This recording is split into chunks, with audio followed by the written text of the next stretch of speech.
পরমেশ্বর ভগবান শ্রীকৃষ্ণ বলেছেন, মানুষের এই একটি অভ্যাসের কারণেই শুরু হয় পতন। সেই কথাটি গীতায় বলে দিয়েছেন শ্রীকৃষ্ণ। সেটি আজ আপনাদের জানাবো, অবশ্যই আপনাদের উপকারে আসবে। এই কাজ থেকেই শুরু হয় মানুষের পতন, গীতায় যা বলেছেন ভগবান শ্রীকৃষ্ণ। গীতার বাণী জীবনে চলার পথে সঠিক দিশা দেখায়। গীতায় শ্রীকৃষ্ণের দেওয়া পরামর্শ আজও আমাদের জীবনে সমান প্রযোজ্য। আজ আমরা আলোচনা করব গীতায় মানুষের ব্যর্থতার কারণ হিসেবে কি বলেছেন শ্রীকৃষ্ণ। ঠিক কখন একজন মানুষের জীবনে অর্ধপতন শুরু হয় তা গীতায় জানিয়েছেন শ্রীকৃষ্ণ। মহাভারতে অর্জুনকে নিজের বন্ধুর স্থান দিয়েছিলেন শ্রীকৃষ্ণ। তাই গীতার বাণী হলো একজন বন্ধুকে দেওয়া আরেক বন্ধুর জীবনের জরুরি পরামর্শ। গীতা তাই নিছক কোনো ধর্মগ্রন্থ নয়। গীতা আমাদের চলার পথের পাথেয়, যা জীবনের সব দুঃখে কষ্টে সমস্যায় আমাদের সঠিক পথ দেখায়।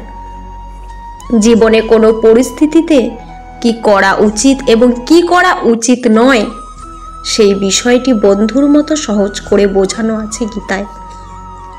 মহাভারতে কুরুক্ষেত্রের যুদ্ধ শুরুর ঠিক আগে অস্ত্র ত্যাগ করে যুদ্ধ করতে অস্বীকার করেন তৃতীয় পাণ্ডব অর্জুন।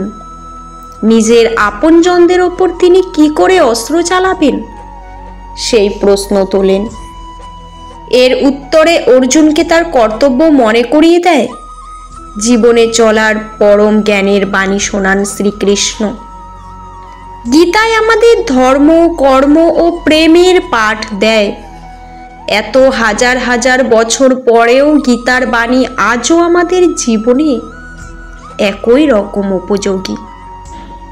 শ্রীমদ্ ভগবদ গীতা মানুষকে তার জীবন দশায় এবং মৃত্যুর পরের অবস্থা সম্পর্কেও উপদেশ দেয়।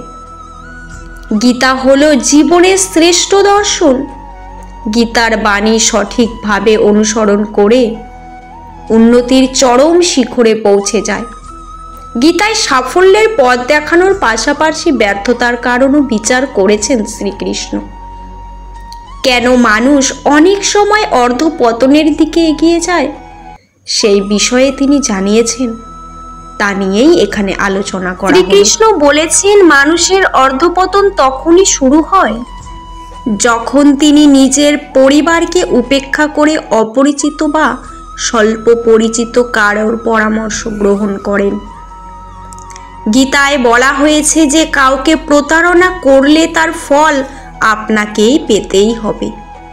যে মুহূর্ত থেকে আপনি প্রতারণার পথ নিলেন, সেই মুহূর্তে আপনার ধ্বংস দরজা খুলে গেল। আপনি যত কুশলী খেলোয়াড় হন, প্রতারণার আশ্রয় নিলে তার ফল ভালো হয় না। নিজের কর্মফলের হাত থেকে কেউ পার পায় না। যে কাজ আপনি করবেন তার ফল আপনাকেই ভোগ করতে হবে।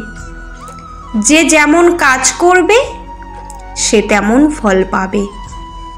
নিজের কাজের পথে কারোর সাহায্য ও সমর্থন না পেলে ভেঙে পড়বেন না।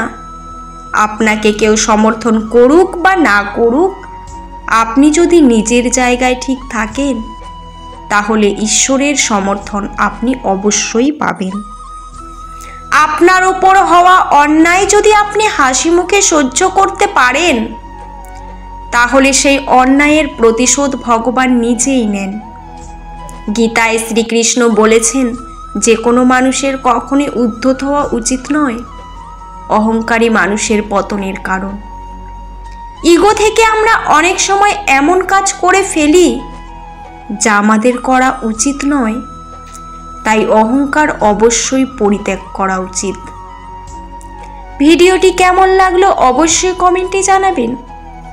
ভালো লাগলে চ্যানেলটি সাবস্ক্রাইব করে পাশে থাকা বেল আইকনটি প্রেস করে দেবেন। পুরো ভিডিওটি দেখার জন্য আপনাদের অসংখ্য অসংখ্য ধন্যবাদ। ভিডিও শেষে জয় শ্রীকৃষ্ণ লিখতে ভুলবেন না।